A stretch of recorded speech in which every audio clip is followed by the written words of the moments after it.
সুপ্রিয় শিক্ষার্থীরা, শুভেচ্ছা নিও। আশা করছি ভালো আছো সবাই। গত দুটা ক্লাসে আমরা উদ্ভিদের যৌন প্রজননের বিভিন্ন ধাপ নিয়ে আলোচনা করেছি। আজকে পরবর্তী ধাপগুলি নিয়ে আলোচনা করব। মূল আলোচনা শুরুর পূর্বে চলো আমরা একবার দেখে আসি ইতোমধ্যে আমরা কতটুকুন আলোচনা করেছি এবং আজকে কি কি বিষয় নিয়ে আলোচনা করব।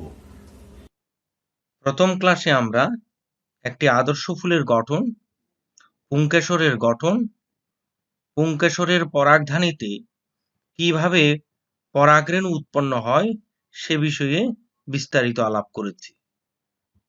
দ্বিতীয় ক্লাসে পরাগরেণুর গঠন এবং পরাগরেণুতে কিভাবে পুংগেমেট উৎপাদিত হয় ও স্ত্রীকেশরের গঠন, স্ত্রীকেশরের মধ্যে যে ডিম্বক থাকে, ডিম্বকের গঠন ও প্রকারভেদ নিয়ে আলোচনা করেছি।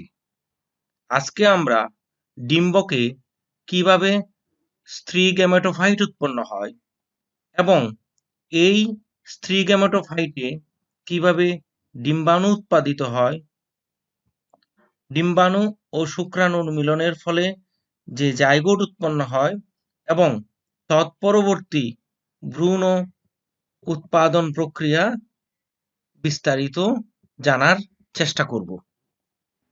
তাহলে চলো কিভাবে স্ত্রী গ্যামেটোফাইটের বিকাশ ঘটে তা বোঝার চেষ্টা করি। স্ত্রী রেণু বা মেগাস্পোর হলো স্ত্রী গ্যামেটোফাইটের প্রথম কোষ। এই যে দেখতে পাচ্ছ এখানে 4টি মেগাস্পোর। তাহলে এই মেগাস্পোর থেকে উৎপন্ন হয়। মেগাস্পোর উৎপন্ন হয় মেগাস্পোর মাতৃকোষ থেকে। স্বাভাবিকভাবে প্রশ্ন আসে, মেগাস্পোর মাতৃকোষ থেকে উৎপন্ন হয়। মেগাস্পোর মাতৃকোষ সৃষ্টি হয় প্রাথমিক আর্কেস্পোরিয়াল কোষ থেকে। প্রাথমিক আর্কেস্পোরিয়াল কোষ কি? এই যে দেখতে পাচ্ছ একটা প্রাথমিক আর্কেস্পোরিয়াল কোষের ছবি। ডিম্বক সৃষ্টির সময় ভ্রূণপোষক টিস্যুর অধোতক অঞ্চল একটি কোষ আকারে বড় হয়। এই কোষটিকে প্রাইমারি আর্কেস্পোরিয়াল কোষ বলা হয়। এই আর্কেস্পোরিয়াল কোষটি বিভক্ত হয়ে একটি দেয়াল কোষ এবং একটি প্রাথমিক জনন কোষ সৃষ্টি করতে পারে।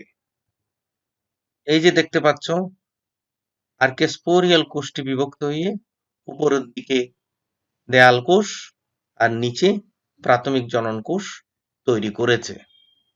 আবার অন্য ঘটনা হতে পারে। অন্য ঘটনা হচ্ছে আর্কেস্পোরিয়াল কোষটি সরাসরি স্ত্রী রেণু মাতৃকোষ হিসেবে কাজ করতে পারে। এই যে ছবিতে দেখতে পাচ্ছ আর্কেস্পোরিয়াল কোষটি সরাসরি স্ত্রী রেণু মাতৃকোষ হিসেবে কাজ করছে। তাহলে আমরা যদি সাম আপ করি, এই যে আর্কেস্পোরিয়াল কোষ, এটা প্রাথমিক জনন কোষ এবং দেয়াল কোষ হিসেবে দুটি কোষে ভাগ হতে পারে অথবা সরাসরি স্ত্রী রেণু মাতৃকোষ হিসেবে কাজ করতে পারে। স্ত্রী রেণু মাতৃকোষটি মিওসিস প্রক্রিয়ায় বিভাজিত হয়ে 4টি হ্যাপ্লয়েড মেগাস্পোর তৈরি করে।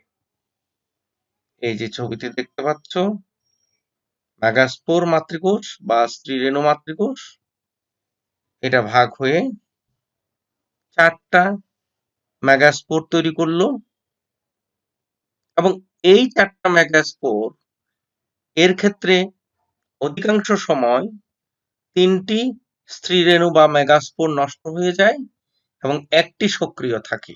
সক্রিয় স্ত্রী রেণুটি বিভাজিত ও বৃদ্ধিপ্রাপ্ত হয়ে স্ত্রী গ্যামেটোফাইট তৈরি করে। ছবিটা দেখো, এই ছবিতে দেখতে পাচ্ছ এই যে এখান থেকে 3টা মেগাস্পোর প্রায় নষ্ট হয়ে গেছে, বিনষ্ট প্রায় মেগাস্পোর হিসেবে এখানে দেখানো হচ্ছে। আর একটি সক্রিয় আছে।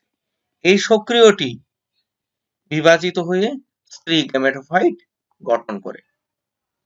এটা হচ্ছে বেশিরভাগ ক্ষেত্রে বা অধিকাংশ ক্ষেত্রে এই ঘটনা ঘটে। ভিন্ন ঘটনাও কিন্তু ঘটতে পারে, যেটা তোমাদের সিলেবাসের অন্তর্ভুক্ত নয়। স্ত্রী গ্যামেটোফাইটকে ভ্রূণথলি বা এমব্রায়োস্যাক বলা হয়। ভ্রূণথলির গঠন প্রধানত 3 প্রকার, যথা মনস্পরিক ভ্রূণথলি। এক্ষেত্রে একটি স্ত্রী রেণু ভ্রূণথলি গঠনে অংশগ্রহণ করে। এই ছবিটি দেখতে পাচ্ছ, একটা সক্রিয় স্ত্রী রেণু ভ্রূণথলি গঠন করছে আর বাকি 3টি নষ্ট হয়ে গেছে। বায়োস্পরিক ভ্রূণথলি, এক্ষেত্রে 2টি স্ত্রী রেণু ভ্রূণথলি গঠনে অংশগ্রহণ করে। এই যে দেখতে পাচ্ছ, এটা আসলে ফার্স্ট মিওসিসের পর 2টি স্ত্রী রেণু ভ্রূণথলি গঠনে অংশগ্রহণ করেছে আর বাকি বিলুপ্ত হয়ে গেছে। টেট্রাস্পোরিক ভ্রূণথলি, এক্ষেত্রে 4টি স্ত্রী রেণুই ভ্রূণথলি গঠনে অংশগ্রহণ করে, যে 4টা সক্রিয় স্ত্রী রেণু ভ্রূণথলি গঠনে অংশ নিয়েছে। অধিকাংশ ক্ষেত্রে, অর্থাৎ প্রায় 75% ক্ষেত্রে উদ্ভিদে মনস্পরিক প্রক্রিয়ায় ভ্রূণথলি গঠিত হয়। মনস্পরিক প্রক্রিয়ায় গঠিত ভ্রূণথলিকে পলিগোনাম টাইপ বা পলিগোনাম ধরনের ভ্রূণথলি বলা হয়। তোমাদের সিলেবাসে এই পলিগোনাম ধরনের ভ্রূণথলি নিয়েই বিস্তারিত আলোচনা আছে। আজকে আমরা সেটা কিভাবে গঠিত হয় সে নিয়েই আলোচনা করব। এই যে দেখতে পাচ্ছ স্ত্রী রেণু মাতৃকোষ, এটা ভাগ হয়ে 4টি স্ত্রী রেণুতে পরিণত হয়েছে। স্বাভাবিকভাবে তোমরা ধরে নিতে পারো এক্ষেত্রে মিওসিস ঘটেছে। যেহেতু পলিগোনাম টাইপ বা মনস্পরিক ভ্রূণথলি গঠনের কথা আমরা বলছি, এখান থেকে 3টা স্ত্রী রেণু নষ্ট হয়ে যাবে, একটাই সক্রিয় থাকবে। এই যে ছবিতে দেখতে পাচ্ছ, 3টা বিলুপ্ত প্রায় স্ত্রী রেণু আর একটা সক্রিয় স্ত্রী রেণু। এই সক্রিয় স্ত্রী রেণুটি মাইটোসিস প্রক্রিয়ায় বিভাজিত হয়ে 2 ভাগে ভাগ হয়ে যায়। এই যে প্রত্যেকটা ভাগ আবার মাইটোসিস প্রক্রিয়ায় অংশ নেবে। এই যে দেখতে পাচ্ছ, উপরের কোষটা ভাগ হয়ে 2টা, নিচের কোষটা ভাগ হয়ে 2টা কোষ গঠন করেছে।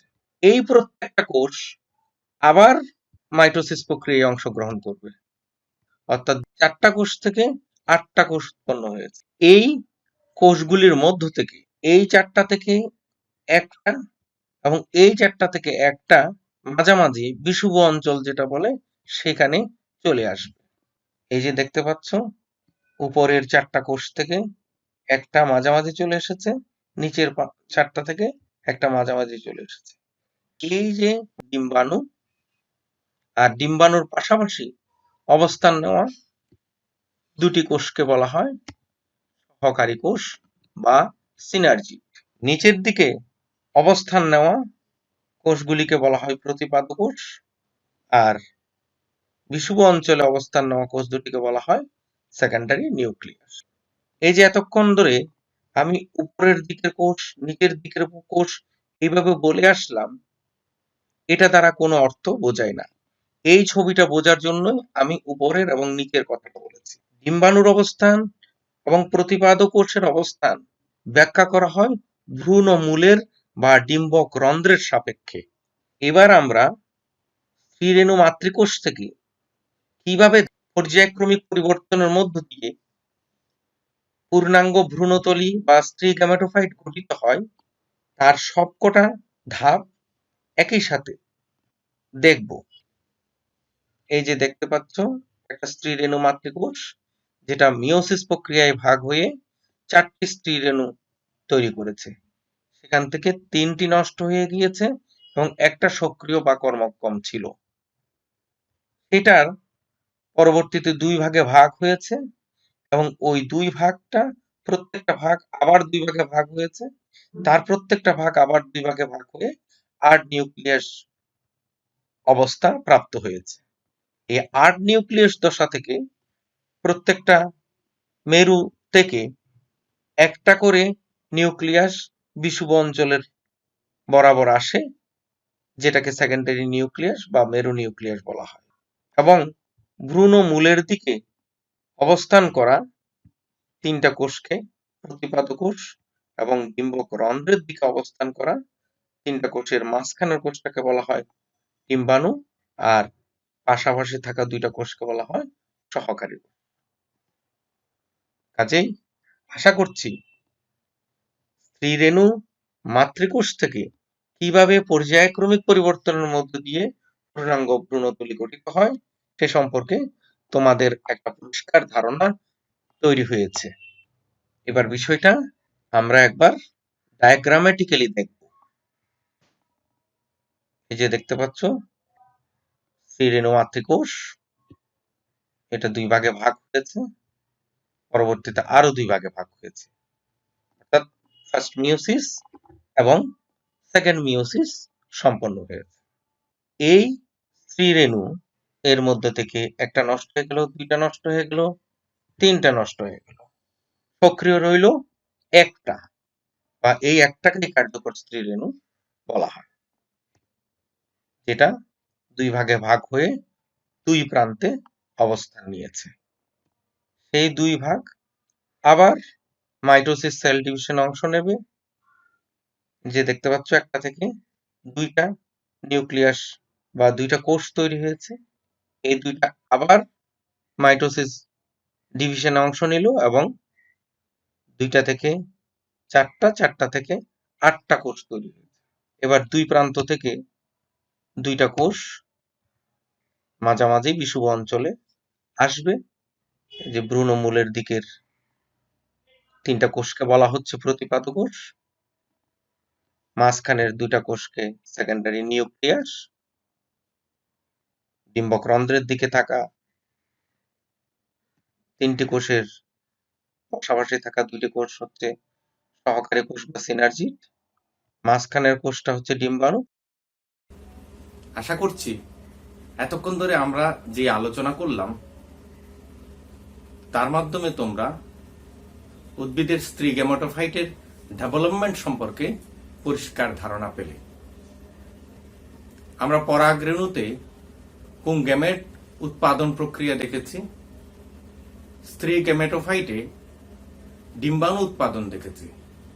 তাহলে ডিম্বাণু এবং শুক্রাণু উৎপাদিত হয়ে গেছে। এবার ডিম্বাণু শুক্রাণুর মিলনের মাধ্যমে কিভাবে নিষেক ক্রিয়া সম্পন্ন হয় সে সম্পর্কে বিস্তারিত আলোচনা করব। চলো তাহলে আমরা নিষেক প্রক্রিয়া সম্পর্কে আলোচনা করি। এই যে দেখতে পাচ্ছ যার ছবি, তোমরা হয়তো অনেকে ধরতে পেরেছ কার ছবি নিয়ে আমরা আলোচনা করছি।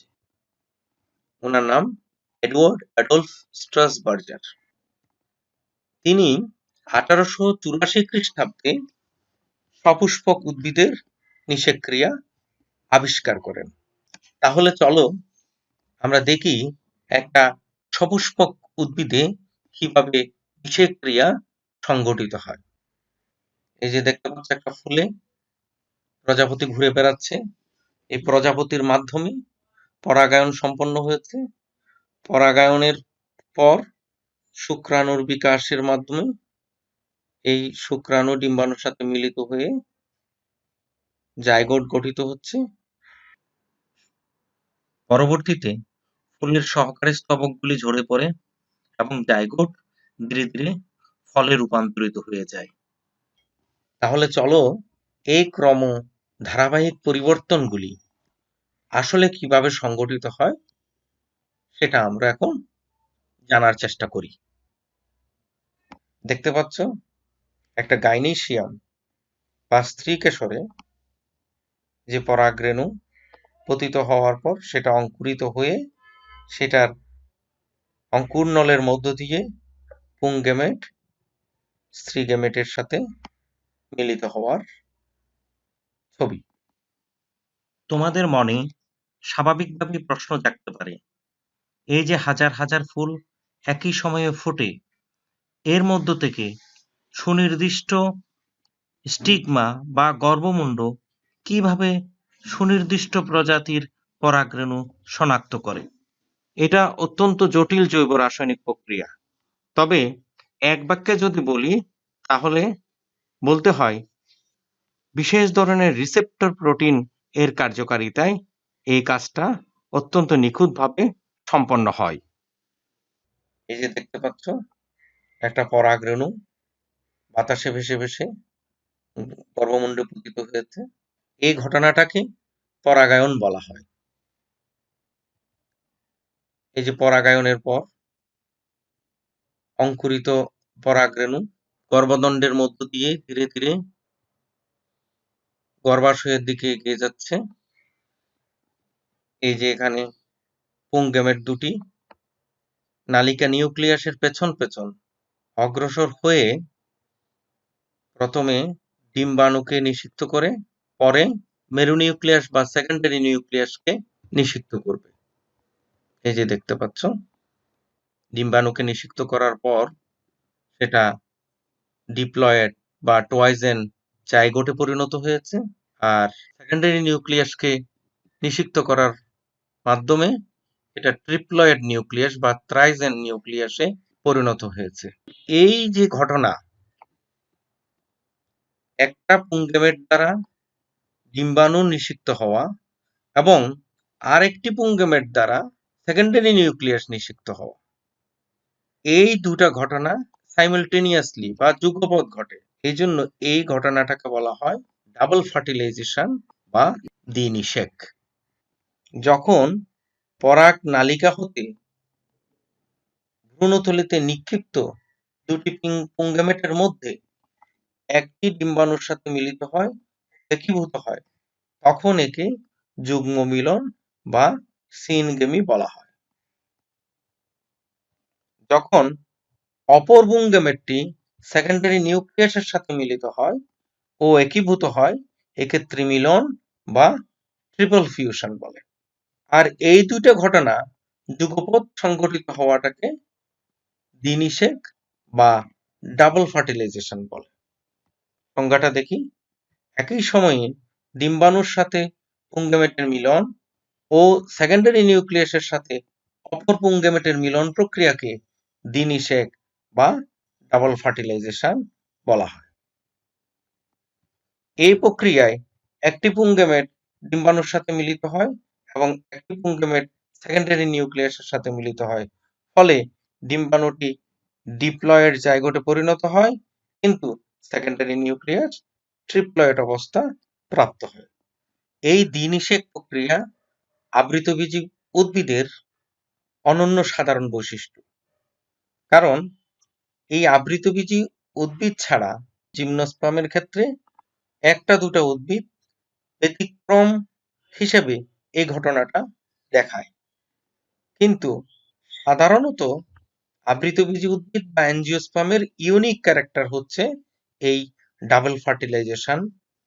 এই ডাবল ফার্টিলাইজেশনের মাধ্যমেই জাইগোট এবং ট্রিপ্লয়েড এন্ডোস্পার্ম হয়, যেই এন্ডোস্পার্ম ভ্রূণকে পুষ্টি যোগায়। কোনো কোনো ক্ষেত্রে পুষ্টি যোগানোর পরে অবশিষ্ট এন্ডোস্পার্ম সঞ্চিত খাদ্য হিসেবে জমা হয়, যেমন ধান, ভুট্টা, নারিকেল ইত্যাদিতে, যাকে এন্ডোস্পার্মিক ফ্রুট বলে। কোনো কোনো ক্ষেত্রে সেটা শেষ হয়ে যায় এবং সেক্ষেত্রে নন এন্ডোস্পার্মিক ফ্রুট হয়, এগুলির মেসোকার্প অত্যন্ত রসালো হয়।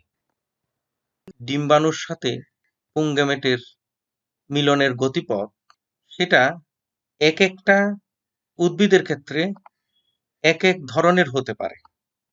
এই ধরনের উপর নির্ভর করে এটাকে বিভিন্ন ভাগে ভাগ করা যায়। যেমন এই যে দেখতে পাচ্ছ পরাগ নালিকা ডিম্বক রন্ধ্র দিয়ে প্রবেশ করছে, এই ধরনের ঘটনাকে বলা হয় পোরোগেমি। অধিকাংশ উদ্ভিদে পরাগ নালিকা ডিম্বক রন্ধ্রপথে ডিম্বকে প্রবেশ করে, একে পোরোগেমি বলে। যেমন আম, জাম ইত্যাদি উদ্ভিদে এই ধরনের নিষেক দেখা যায়। কি দেখতে পাচ্ছ ছবিতে? ছবিতে ডিম্বক মূল দিয়ে পরাগনালিকাটা প্রবেশ করতে দেখা যাচ্ছে। কিছু কিছু উদ্ভিদে পরাগনালিকা ডিম্বক মূল দিয়ে ডিম্বকে প্রবেশ করে। একে কেলাজোগামী বা চেলাজোগামী বলে। যেমন ঝাউ ইত্যাদি উদ্ভিদে এ ধরনের নিষেক দেখা যায়। দেখতে পাচ্ছ পরাগনালিকা বা পরাগনলটি ডিম্বকের পাশ দিয়ে প্রবেশ করছে। অনেক সময় পরাগনালিকা ডিম্বকের পার্শ্ব দিয়ে প্রবেশ করে। একে মেসোগেমি বলা হয়। যেমন লাউ, কুমড়ো ইত্যাদি ক্ষেত্রে এই ধরনের নিষেক দেখা যায়। তাহলে আশা করছি তোমরা এই যে ডিম্বক নালিকা কোন পথ দিয়ে ডিম্বকে প্রবেশ করবে সেটার উপর নির্ভর করে যে নিষেককে বিভিন্নভাবে ভাগ করা যায় সে সম্পর্কে তোমাদের একটা ধারণা তৈরি হয়েছে। নিষেকের পরিণতিতে কি ঘটে? গর্ভাশয় থেকে ফল সৃষ্টি, ডিম্বক থেকে বীজ সৃষ্টি এবং বীজ থেকে নতুন বংশধর সৃষ্টি হইল নিষেকের চূড়ান্ত পরিণতি।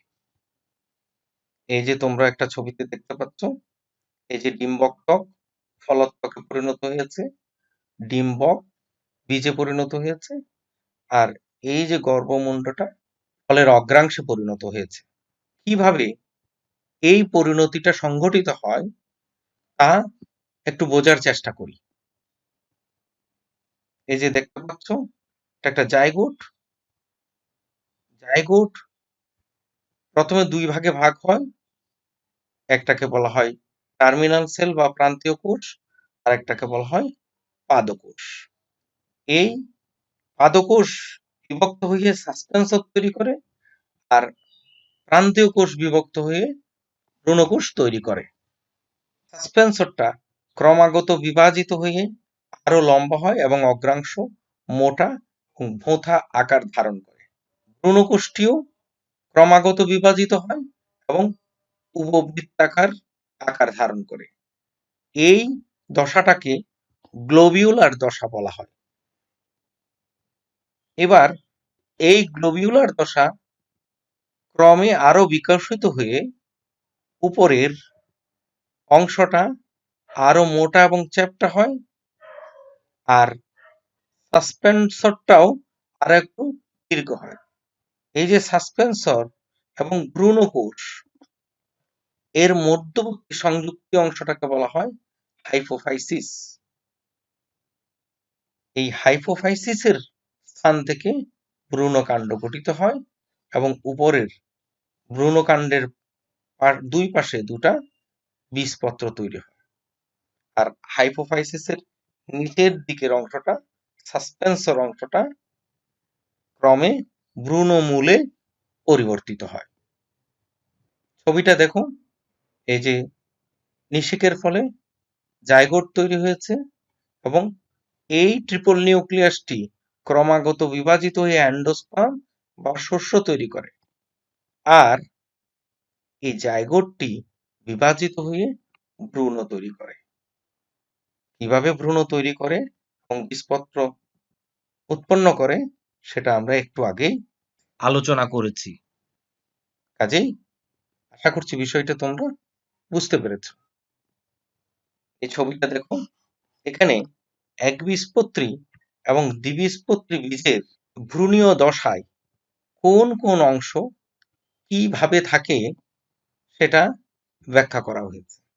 এখানে দেখতে পাচ্ছ 1 দ্বারা চিহ্নিত করা আছে মুকুলপত্র, 2 দ্বারা বীজত্বক, এই যে দেখতে পাচ্ছ বীজত্বক, এই যে এখানে দেখতে পাচ্ছ বীজত্বক, 3 দ্বারা অ্যান্ডোস্পার্ম, এই যে অ্যান্ডোস্পার্ম, এই যে অ্যান্ডোস্পার্ম দেখানো হয়েছে। এখানে 6 দ্বারা বোঝানো হয়েছে বীজপত্র, এখানে 4 দ্বারা বোঝানো হয়েছে বীজপত্র, এই যে 5 দ্বারা ভ্রূণমুকুল বোঝানো হয়েছে। আশা করছি একটা বীজে বিভিন্ন অংশ, এই যে একবীজপত্রী কিংবা দ্বিবীজপত্রী কোনটাতে কিভাবে থাকে সেটা তোমরা বুঝতে পেরেছ। তাহলে চলো আমরা এবার নিষেকের পূর্বে একটা ডিম্বকে যে অংশগুলি ছিল সেগুলি নিষেক পরবর্তী সময়ে কি পরিণতি লাভ করেছে তা পাশাপাশি দেখব। নিষেকের পরে গর্ভাশয় ফলে পরিণত হয়, গর্ভাশয় ত্বক ফলের ত্বকে পরিণত হয়, ডিম্বক বীজে পরিণত হয়, ডিম্বক বহিত্বক বা এক্সাইন বীজের বহিত্বক বা টেস্টাতে পরিণত হয়, ডিম্বকের অন্তত্বক বা ইনটাইন বীজত্বকে পরিণত হয়। এই যে তোমরা দেখতে পাচ্ছ ডিম্বকের বহিত্বক যেটা টেস্টাতে পরিণত হয়েছে, এই যে বীজের উপরে যে শক্ত আবরণ সেটাকে টেস্টা বলা হয়। এই যে দেখতে পাচ্ছ ইনটাইন, এটা বীজের বহিত্বক খোলার পর যে পাতলা আবরণ সেটাকে বলা হয় বীজের অন্তত্বক বা ট্যাগমেন। ভ্রূণপোষক টিস্যু নিঃশেষ হয়ে যায়, ডিম্বাণু ভ্রূণে পরিণত হয়, প্রতিপাদক কোষ ও সাহায্যকারী কোষ নষ্ট হয়ে যায়, ডিম্বক নাড়ি বীজ বৃন্তে পরিণত হয়, কেলাজা বা ডিম্বক মূল নষ্ট হয়ে যায়, শস্য নিউক্লিয়াস বা ট্রিপল নিউক্লিয়াস শস্য বা এন্ডোস্পার্মে পরিণত হয়, ডিম্বক রন্ধ্র বা মাইক্রোপাইল বীজ রন্ধ্রে পরিণত হয়, ডিম্বক নাভি বা হাইলাম বীজ নাভিতে পরিণত হয়। এই যে দেখতে পাচ্ছ তোমরা ডিম্বক রন্ধ্র, এটা বীজ রন্ধ্রে পরিণত হলো, এই যে বীজ রন্ধ্র, এই যে ডিম্বক নাভি বীজ নাভিতে পরিণত হয়েছে। এই যে এতক্ষণ ধরে আমরা নিষেকের পূর্ববর্তী এবং নিষেকের পরের যে রূপান্তর নিয়ে আলোচনা করলাম, এটা খুবই গুরুত্বপূর্ণ। এইটুকুন অংশ থেকে নানাভাবে পরীক্ষায় প্রশ্ন আসে, সেটা এমসিকিউ হোক, সেটা ক্রিয়েটিভ অংশ হোক। তাহলে এতক্ষণ ধরে আমরা যে আলোচনা করলাম সেই আলোচনার মাধ্যমে তোমরা একটা উদ্ভিদে কিভাবে নিষেক প্রক্রিয়া সম্পন্ন হয় এবং নিষেক ক্রিয়ার মাধ্যমে কিভাবে বীজ এবং ফল উৎপন্ন হয়, এন্ডোস্পার্মিক নন এন্ডোস্পার্মিক বীজ কিভাবে উৎপন্ন হয় সে সম্পর্কে তোমাদের ধারণা পরিষ্কার হয়েছে। আশা করছি তোমরা এবার একটা ক্রিয়েটিভ বা সৃজনশীল প্রশ্নের উত্তর দিতে সক্ষম হবে। এই আলোচনার শেষে আমি একটা সৃজনশীল প্রশ্ন যুক্ত করেছি। তোমরা যতটুকুন বুঝতে পেরেছ সেই বোঝার জায়গা থেকে এই প্রশ্নের উত্তরটা তৈরি করতে পারবে। উত্তরটা তৈরি করার পর আমার ইমেইল অ্যাড্রেসে এটা মেইল করে দিতে পারো। চলো আমরা একটা প্রশ্ন দেখি। এই যে এটা উদ্দীপক, টি দ্বারা চিহ্নিত করা আছে, এটা কিউ, কিউর আবার বিভিন্ন অংশ এক্স, ওয়াই এবং প্রতিপাদক কোষ। ট্যাপটাম কি? মনস্পরিক ভ্রূণথলি বলতে কি বোঝায়? কিউ দশায় উত্তীর্ণ হওয়ার জন্য পিকে যেসব পরিবর্তনের মধ্য দিয়ে যেতে হয় তা কেবল চিত্রের সাহায্যে দেখাও। নিষেকের কারণে এক্স ও ওয়াই এ যে যুগপৎ পরিবর্তন ঘটে তা জীবকুলের অস্তিত্বের জন্য অত্যন্ত গুরুত্বপূর্ণ। বিশ্লেষণ করো। আজ এ পর্যন্ত। পরবর্তী ক্লাসে আমরা পার্থেনোজেনেসিস এবং অন্যান্য অযৌন জনন নিয়ে আলোচনা করব। সে পর্যন্ত সবাই ভালো থেকো। ধন্যবাদ সবাইকে।